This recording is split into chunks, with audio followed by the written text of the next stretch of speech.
morning. This is GWPOP, Good World, Power of Peace. I am Amanda Hunter, and today our guests are going to be discussing POC in the South Bay.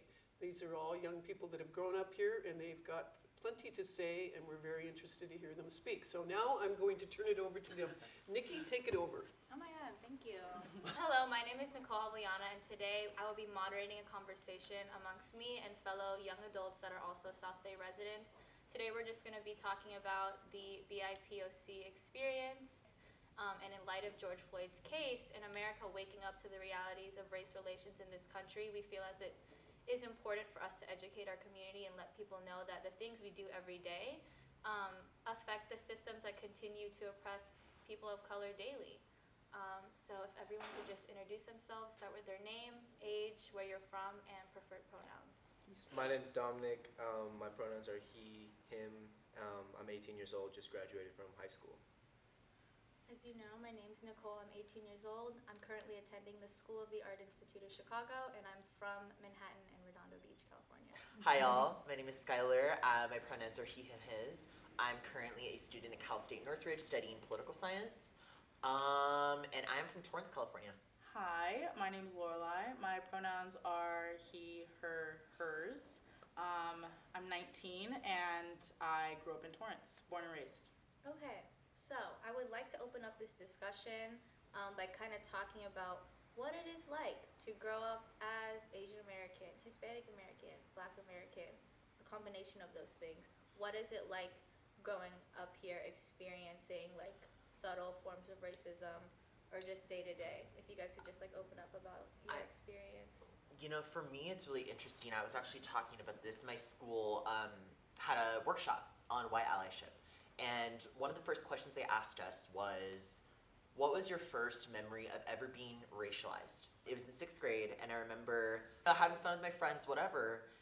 I guess someone didn't like that, and they literally looked at me and said, why don't you just shut up, go home, and make your chow mein? I grew up in the central part of Torrance, I guess. I grew up kind of closer to Lomita, but I was 5 minutes away from Old Torrance. I remember what you were talking about. That day was hard, and it made me feel embarrassed at first, but then I realized, why should I be embarrassed for standing up for people that, you know, for things that I believe in. But it's interesting being Latinx, and I'm Puerto Rican, so that identity itself here is not a common identity. Maybe it is, but I know in the area that I live in that, you know, there aren't a lot of different Puerto Ricans here. They're usually on the East Coast, and I also grew up Asian. And then I look like this. So I identify as Afro, Latino, and Asian. And it's crazy living, like you said, in a place like Torrance where it is very diverse. And the school that we went to was the most diverse school in Torrance. And even then, I didn't notice really a great like a full range representation until my last 2 years of high school. And I saw my sister's friends. She's in middle school. I saw she had a very diverse group of friends. But it's so weird, like you said, to live in this very ethnically diverse place, and not just ethnically, socially. We have a lot of different immigrants. It's religiously diverse, and when you first experience that racism or discrimination, it catches you off guard because you feel like you're safe in a place like this. When you see a lot of Asian people, you think, oh, there are people that look like me or look like my family. And like, I remember I was talking about this with Skylar. When we'd pull up to this like Korean barbecue place on like Wilshire in downtown. And it's crazy because when I see like a group of Asian American kids, and then they'll see another group of Asian kids, and I see like there's like a competitive like vibe, or there's like competitive energy. There's like, I'm feeling threatened because I'm seeing other people that look like me that are here, because I feel like a lot of Asian Americans have infiltrated a lot of white spaces, whether that's in the academic realm, the financial realm, you know, lawyers, especially doctors, all that stuff, you know what I mean? So I thought that was just like really crazy that you mentioned that, because we shouldn't feel threatened around like other marginalized groups of people. And there's the idea to, like, there's this, like you said about competitiveness. I think that in any ethnic group, there's the idea of, well, who's Black enough or who's Asian enough. And as an Asian American looking like this, I think a lot of people want to say, you're not, you're not a real Asian, especially when they hear that you're Filipino. That's another thing. I don't even look Filipino. I get told that I'm not Black enough. I get told that I'm not Latino enough. And I really started to experience racism recently within the past 2 years, because when you're met with adults who are kind of stuck with The same within that cycle, ideology, yeah. I mean, I've had, and I'm not going to say the word because it's a slur, even though it's in Spanish, but Yeah. I had people tell me, oh, well, you don't really seem that black. And I'm like, well, I'm Latino. Well, you're not that Latino either. And then they call me slurs that are basically saying the N-word. And it's really weird and sad to be attacked by people that are not only supposed to be on your side, but are like supposed to be your what's that phrase that people use a lot? Just because they're your skin doesn't mean they're your kin, or something like that. I know what Something you're along those talking lines. Like just because about. someone Yeah. looks like you or is from the same place as you Yeah. doesn't mean that they see you as someone that they should. Yeah. You know, For side youth, with. Exactly. there's that whole competition with other minorities, like which minority has it worse, like Who's But they playing? like use- whose They're plight playing is Olympics. worse. Like I've noticed, like growing up, I kind of be more educated on it now a little bit, but like obviously it's better now. But there used to be a lot of tension between the Asian community and the Black community. Still Still to is. this day. Still Still is. Yeah. Yeah. And then Still even And it's then, really like bad. Mhm. with other communities, like okay, we get like a lot of arguments that I've heard are like, okay, you're black, you guys were slaves, but that was way back then. Like you guys don't have any issues hate now. No. Like what are we talking about? There's no issues now. Like No. I don't think I would ever say that my situation is worse than yours because I'm black or not, because that honestly doesn't matter because everyone has their own stuff. Yeah. But we can't let our experiences, which may or may not be worse than other people's, invalidate Yeah. other opinions. And to Exactly. say like, oh, well, why aren't we talking about this if we're talking about this? The point is, when you fight for one of those things, you then You're open fighting for up. other things. Exactly, and you Exactly. open up the and being able to say, you know, if you're Asian and being able to say I've experienced racism and that is why I stand with the Black community, or saying I know that Black lives are supposed to matter, or Yeah. whatever it may be, using that to create an environment that makes people feel like I can come to these people and they're Yeah. not going to judge me off Definitely. my experience. And what I also think is Sorry, super sorry. important, I'm so sorry for cutting you guys off, but No, you're fine. when we live in a place that is rooted in anti-blackness, you know, this all started with slavery institutionalizing racism in this country.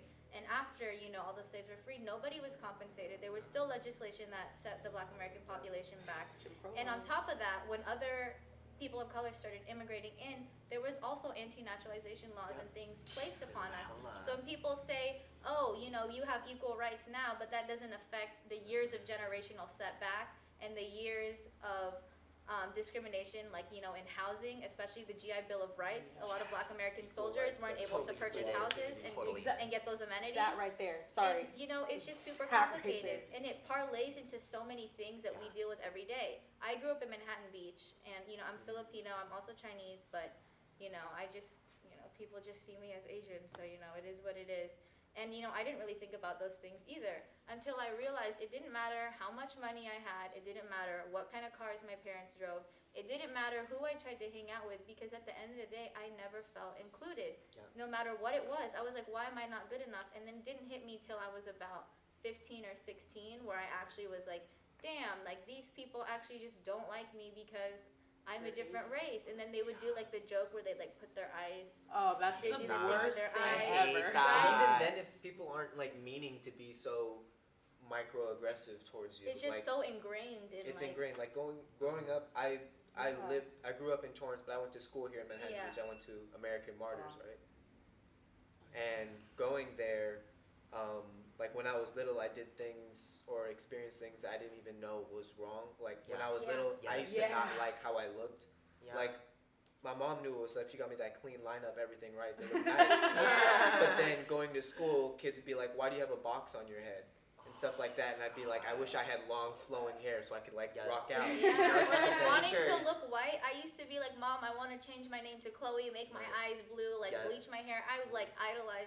And it The wasn't crap even out of until Hannah high school Montana. that I really felt Yeah. comfortable with But- my Black identity, because I came to the realization that no matter what other things I'm mixed with, it doesn't You're matter Black. because You're to Black. society, That's how you're I racialized. look Black, Yeah. and that's And- what I'm going to be to other Yeah. people And is some- Black. Sorry for Go cutting you for off.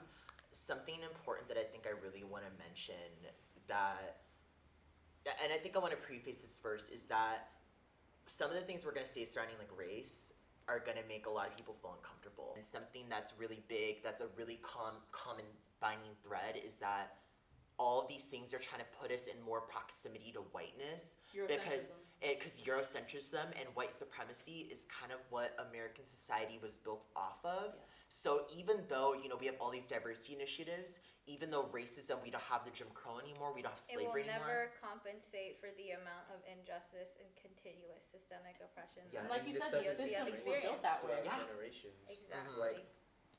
Just like Nicole mentioned earlier, just because racism abolished doesn't mean gone. opportunities People are were not racist, reimbursed. Or Yeah. racism Like wasn't abolished. what I said slavery. earlier was that equal rights doesn't mean equal opportunity. Yes, Yeah. It that doesn't period. Also, matter. changing the stuff now doesn't change the effects of what has happened then. Yeah. Exactly. And I think a lot of people are failing to realize that, when people are like, what is the system? Like, what is built on white supremacy? Like this and that. Well, like, you can always date it back to slavery because white Americans needed free labor. And it Yeah. started, that's how, capitalism and all these things started because people needed free labor.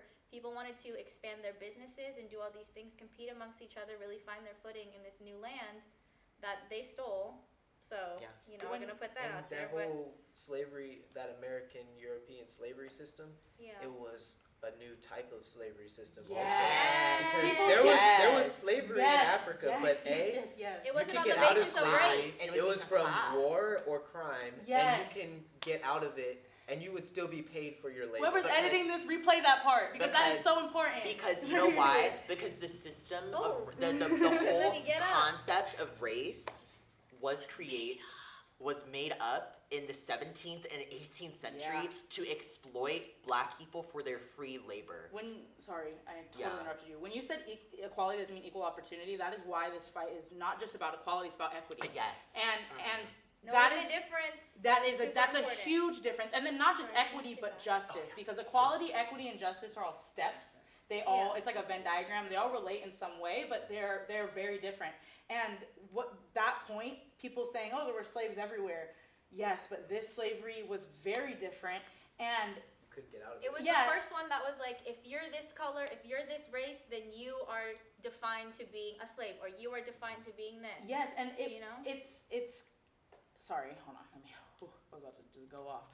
The racism and colorism and classism and just discrimination did not it existed before, like it wasn't But not to created the by extent. Europeans. Yeah. The idea that, or the systemic racism that we have now, I'm not going to say racism in general because I don't know enough Systemic about that. oppression, Yeah, but racism and systemic racism and that systemic oppression started here. Yeah. It was brought here by the colonizers, and it wasn't just here. It was also Yeah. done by Spain in places like Puerto Rico. Which is like why slavery. colorism is such a Yeah. thing in all these different countries So- all around the world. And the thing about the West, I'm probably going to use the word westernization and colonization a lot, is that all of these places that are known now for colorism or classism, places like India, different parts of Asia, I know India is Philippines, part of Asia, but yeah, the Philippines, I'm sure even in China, Latin America. they already had systems put in place like caste systems Yeah. and these Yeah. class systems. But when you take the idea that because of someone's race or their appearance that you are superior to them, that is when racism, Yeah. that's the root of that. And I think people saying, oh, well, people have always been racist. Not exactly. No. Not exactly. Not to and this race, extent, at the very least. not But to it's this extent, Like, for sure. like even for like Sorry, Sam. that No, argument you're of chilling. the Jews, right? How they've experienced that, Yeah. biblically even, Yeah. from Yeah. being slaves A lot to of oppression. Egypt. But like this isn't new at all.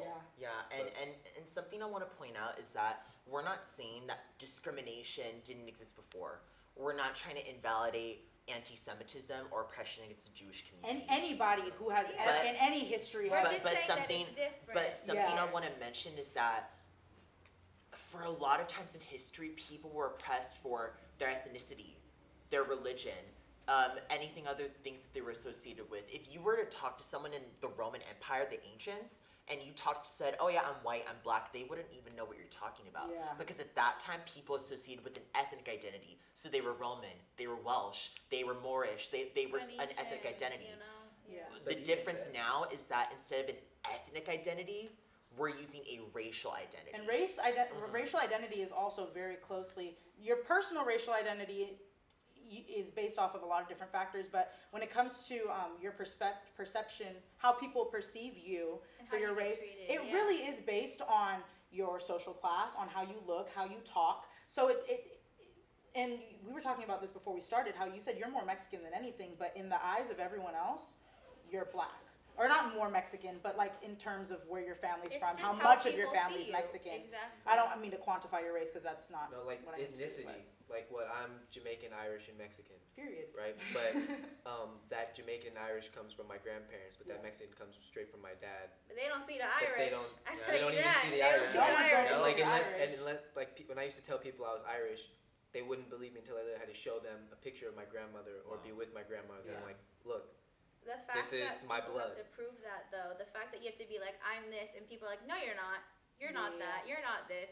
Who are you to tell someone else what their ethnic or racial identity It's is? not your place. And something you also have to consider is that your racial identity, because it is based off of like how you are perceived and stuff like that, there's so much gray area with it because, like you said, it's how you carry yourself, it's the way you speak, it's your class, like whatever. It's so many What type of different area things. you grew up in. Yes, where Yeah. you're from.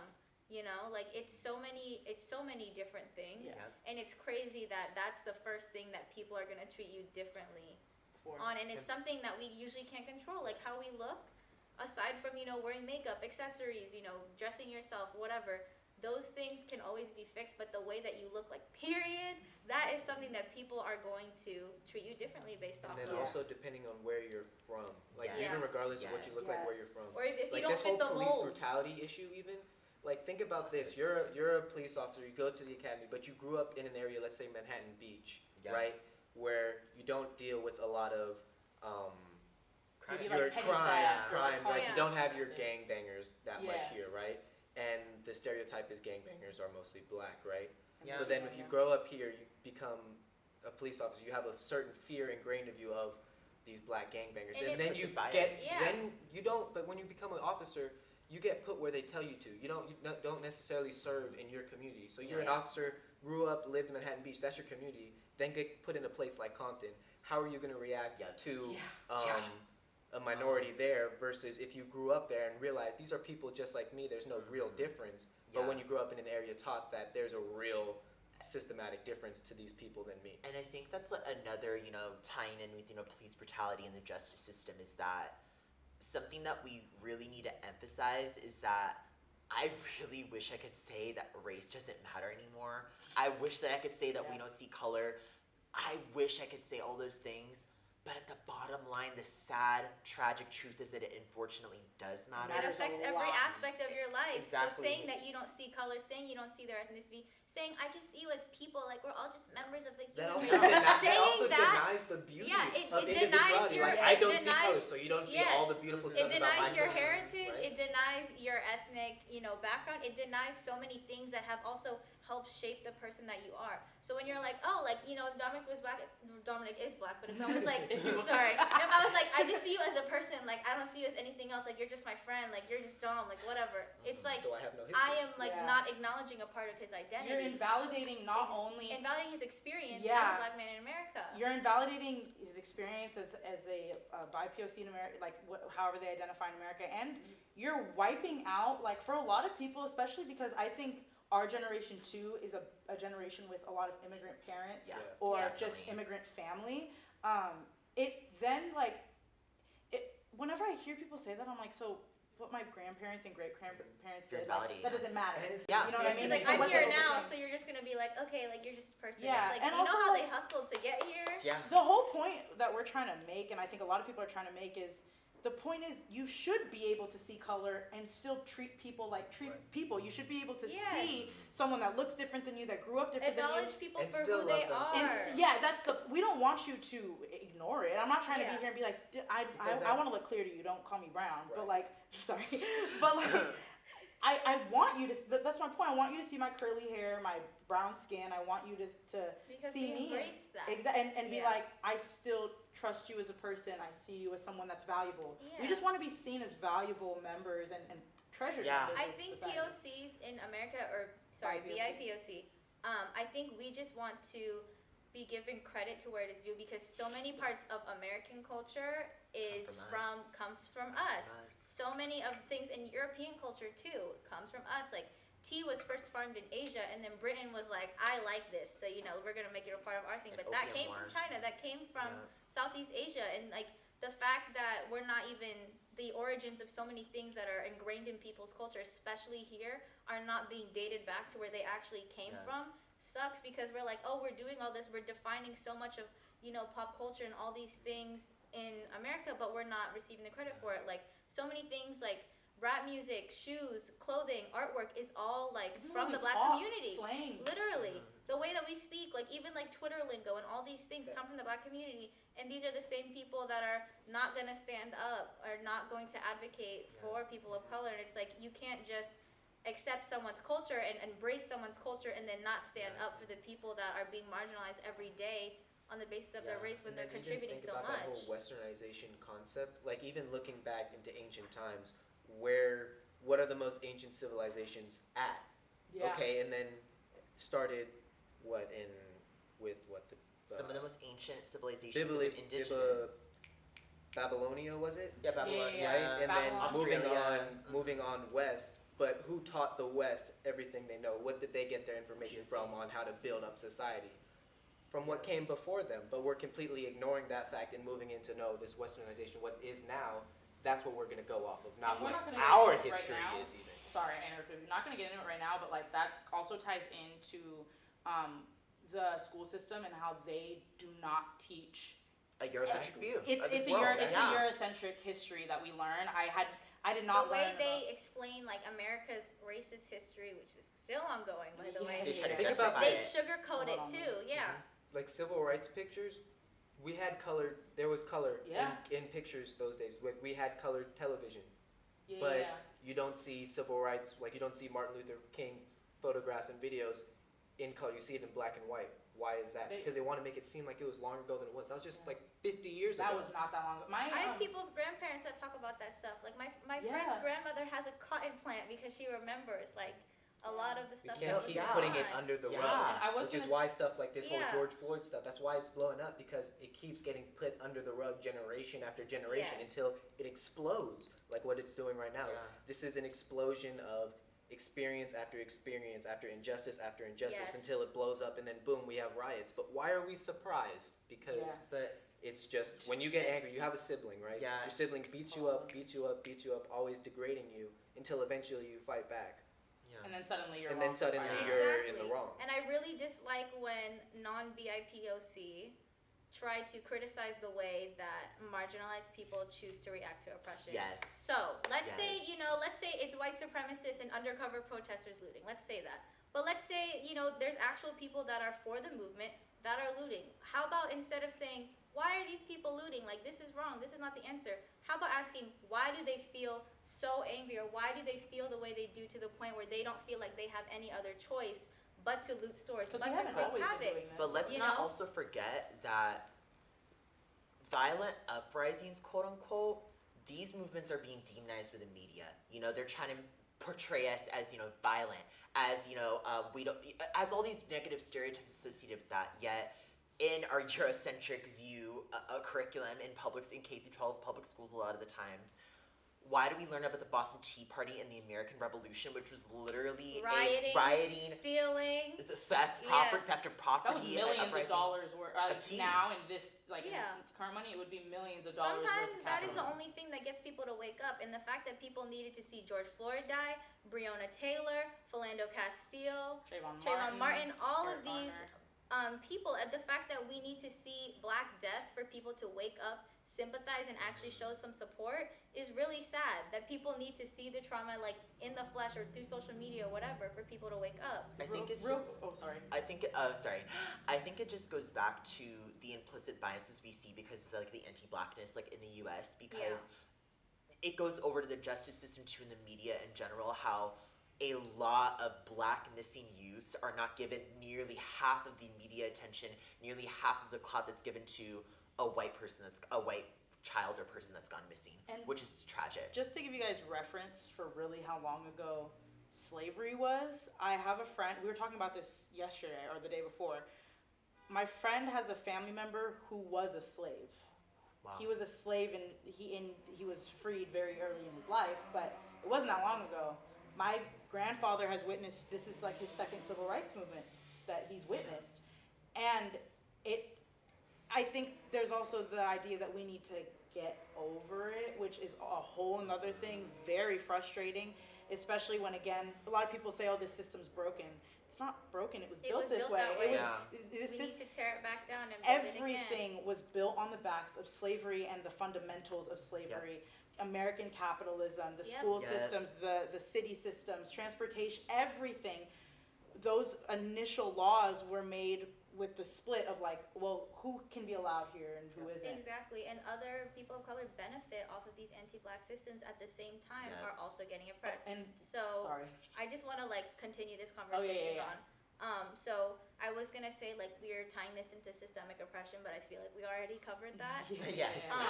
So I kind of want to connect this not only just back to how like, you know, Floyd's case really opened up.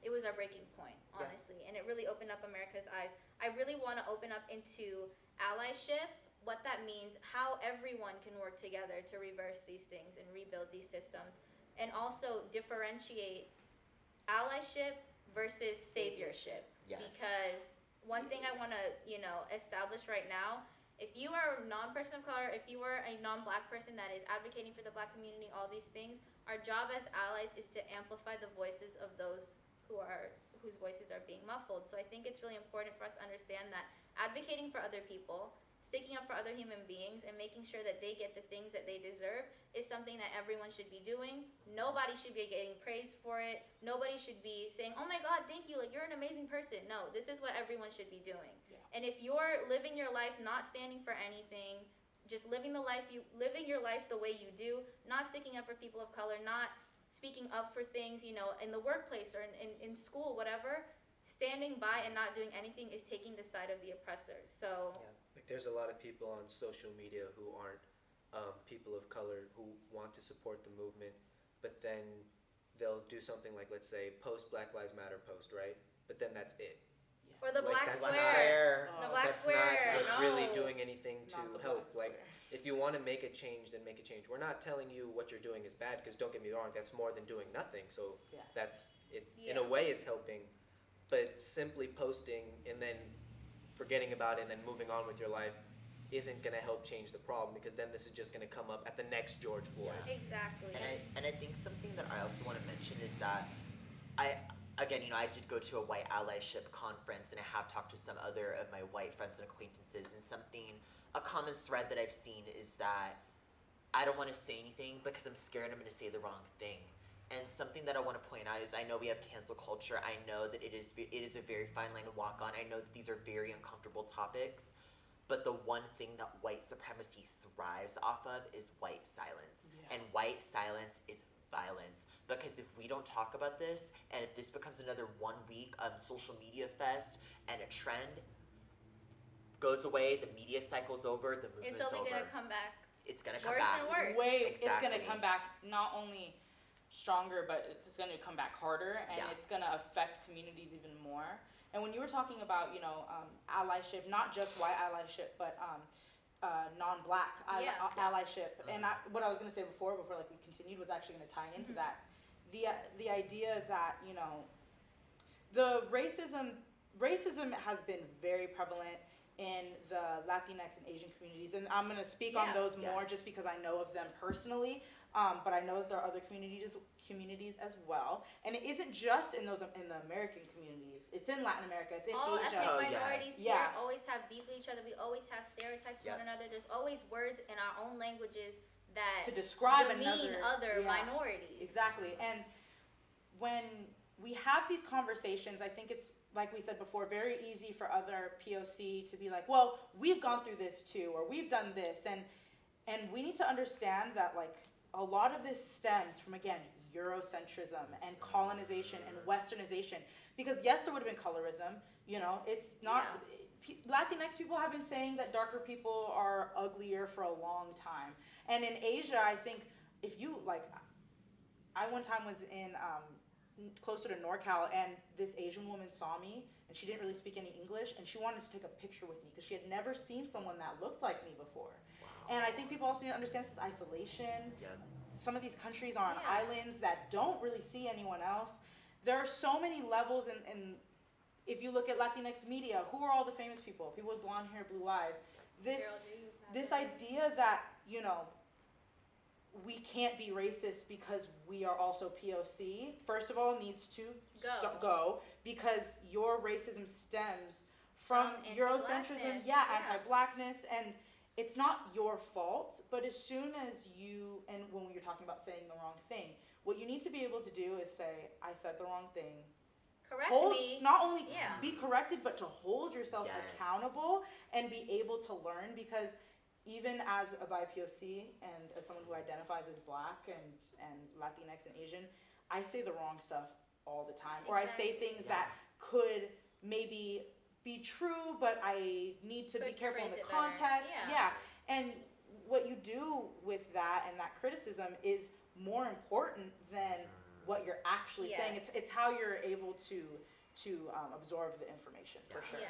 To like put it on a more like, I guess, positive, Yeah. note, I want to say that allyship is more than just signing petitions. It's more than donating. It's more than going to protest. But It's those are about important. being like, I'm privileged in this way. How can I use the privileges that I have to amplify BIPOC voices? How can I use my privilege to speak up for things when maybe, you're at a party and you're with a bunch of non-Black people that are saying the N-word? You call them out. You need to advocate for people of color in public, in private. It doesn't matter. A lot of this stems Noticing from, the you can microaggressions, post all anything these, you do. exactly, you can post all Yes. these things on Instagram. You can, sign petitions, do whatever, but if you're not taking in mind your impact on the system and not going forward in your life with that information in mind and changing your behavior based on the things you learned, we're not going to get anywhere. And in addition to that, if someone is correcting you on how to phrase something properly, if someone is correcting you on how to be a better advocate, to be a better ally, and most importantly, not speak over POC voices, if Especially someone is Black correcting voices. you with Yes. that, you have to listen with an open mind. If you want to be an ally and fight for, people of color and be a part of the solution, then you need to understand that if you haven't experienced these things on a daily basis, who are you to criticize how someone is telling you to advocate for And that? sorry. No, go on, continue. To We also have like 5 minutes Yeah. left. But don't be offended by the word privilege. Yeah. Take Yeah. that and use it, because you have privilege, and be able to say, yeah, I have privilege, so you're gonna defend these people, and also like to other POC, to other IPOC, just because you are brown or a person of color does not mean that you have the right to speak over Black voices, Yes. that you have more of a say in this. Yep. This is a time now, especially with the Black Lives Matter movement, although it's a fight for everybody, this is the time to let Black people say what they have to say, because they've been silenced for so Yes. long. Because guess what? When these Black people and these Black activists and these Black leaders are saying what they need to say, it's gonna benefit you. exactly. It's gonna Black benefit It liberation. affects everyone. This Because affects Black- everyone. Because at the end of the day, all racism in the U.S. was built on the concept of anti-Blackness. So once we get rid of these anti-Black structures, we will all get liberation. But Same don't in the take Asians, this the wrong Hispanics, way, everyone. as Yeah. in like Black people have the biggest issue either. Yeah. Like, Yeah. that's just the problem that we're focusing on right now. It's not to discredit any Yeah. other Yes. issues. It's just this is the one we're trying to focus on, because if we try to fix everything at once, It's not, nothing's yeah. gonna change. Injustice. Gotta get to the root of it. Yeah, sorry. Totally. I was gonna say injustice somewhere is injustice everywhere. If there's Yeah. injustice with one group, if it's injustice in one city, and it's within your nation or within your wherever you are, it's injustice everywhere. And Exactly. it affects everyone and all the systems. So I kind of want to like wrap this up a little bit, but what are some positive ways that you think that non-BIPOC people can be good allies? Like, where is a good place to start for most people? I Kinda want like everyone I to mentioned answer. earlier, just work on the microaggressions that you see and that you do yourself. Like, for example, one of the biggest microaggressions that goes like unnoticed almost is the difference of when a Black man especially walks into a high-end restaurant, let's say, and an older white woman would clutch her purse versus I'll snatch versus that a lighter skin toned I'll steal your person walking in and there's almost no reaction versus that reaction. Noticing stuff like that that even you might do. Like even in our own communities, like colorisms, like for example, light skin versus dark skin. Just because I'm like, let's say I'm a lighter skinned black man, so if I went and say, oh, I'm better than this darker skin because I have more whiter skin. Noticing that and realizing Checking that there's yourself. privilege in that, but you need to check yourself and turn your privilege into, okay, so how can I give a voice to my darker skin tone brothers and sisters? Yeah. And noticing that what I'm doing is wrong by saying I'm better because I'm whiter. And I think another thing is, going back to my point earlier, is that to our, especially our white allies, please don't be afraid to speak up. I know it's a slippery slope, the world that we live in, but really this is the time to learn and people will educate you. And I think I could see the culture kind of changing a little bit. I could see this cancel culture kind of shifting a little We're bit to more correcting and moving re-education. Yeah. And I really like that, because at the end of the day, we need to give a voice, especially to the black community, because for so long they have been silenced. And it's like, I know we may unintentionally speak over them, and I know we may make those mistakes, but when you do apologize and when someone does call you out, don't take this Thank personally. them. Thank them. Thank Because they them. know that you have the ability to learn from that, and that you could better yourself as an activist, as an individual from that. And they took the time to educate you. Bro, writing those paragraphs And on they don't Instagram, have to do yes. that. Black people are not obligated to teach us. Marginalized people in general are Yeah. in no position to educate anyone, because that's re-accessing our trauma, but like we're still gonna do it. We still feel like we have an obligation to do it to a certain Like this extent. whole even talk that we're having, it's a conversation to help educate people. We're not trying to Yeah. discredit you for what you're doing. We're not trying to say that you're evil or whatever. We're just trying to show ways that we can actually make a change instead of just being complacent. What about you? What do you think that there are ways that people can be allies? Well, I think especially like since this is based in the South Bay, I think a lot of the times is people need to really start educating their children about race. Yes. People seriously need to do that, because I can tell growing up here, I went to Grandview, I went to kindergarten here, I went to middle school and high school here. And I can tell that some of these kids never had these conversations Yep. with their parents. And it's very scary that people are educating their kids because it doesn't affect them. But understanding that things that don't affect you are still important because you have effect on changing those things is super important. And So I think that, sorry, I'm almost done. Go for it. And the second thing is where you spend your money is super important. Yes. A lot of these corporations, Starbucks, Wendy's, all these McDonald's, major Chick-fil-A. corporations are feeding into things like the prison industrial complex and like pro-white supremacist organizations that are supporting certain politicians or whatever that are not for the right thing. So your financial footprint is super important too.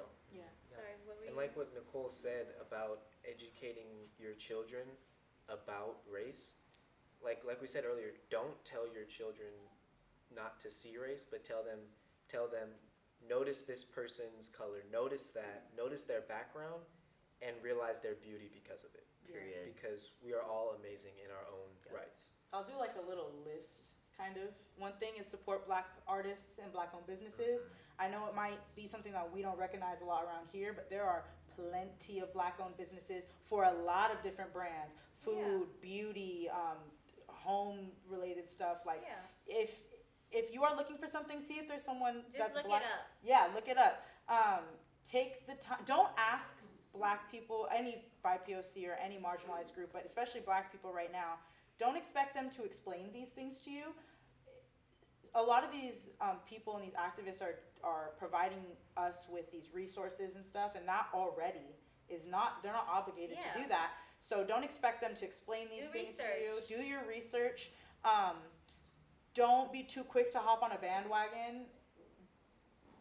Like sorry, I'm like getting You're really good. like worked up. Being able to look at your friends and say, hey, don't say that. Yep. That's a big deal, because for a long time I let my friends say, Ching Ling in front of me. And I thought maybe because I'm, other Asians have told me I wasn't Asian enough, that wasn't my place to call it out. No, if someone's making jokes like that, calling black people roaches, calling Asian people, Ching Ling or whatever, or calling Hispanic people like illegals. Yeah. Yeah, those are jokes. They're not funny though. And They are. even if it makes you Checking hee-hee, your circles is super it- important. yeah, it affects the people around you. I had more that I forgot, but really just support Black creators. You guys kind of covered everything else, Yeah. but like there are so many things. We just gave this much This of a is the list tip of this the long. And But it's just supporting. This was just Period, an just hour supporting. conversation on a centuries 400-year-old Yeah, we topic. gotta and wrap it there's up. so many Yeah. other levels too, but like yeah. Yes, we went a little Yeah. overtime, guys. Oh, but sorry. thank Sorry. you so much for listening Thank and you. watching. It was my greatest honor, and I'm sure it is such an honor for you Yeah. guys Yes, to Yeah, definitely. for also Thank be a you. part of this 100%. conversation to educate. You can watch this on YouTube, hear it on SoundCloud. I don't know. We're done. Thank you. Thank you. Thanks. Okay, thank you, Nikki, for being here today and hosting this. And this is GWPOP, Good World Power of Peace. And please go to our website, gwpop.org, and support these talks. And also, I wanted to ask Nikki to share with us a couple of links Yeah. for places where people could go So- to get some support. So our social media is GWPOP Talk on Instagram, and within our highlights and our link in bio, we have a number of resources for therapy for BIPOC and other mental health resources for marginalized groups and individuals. And then we also have a donation link for you to sign petitions or to send money to any organizations in support of BLM. Thank you so much, and have a great day, and stay tuned for more.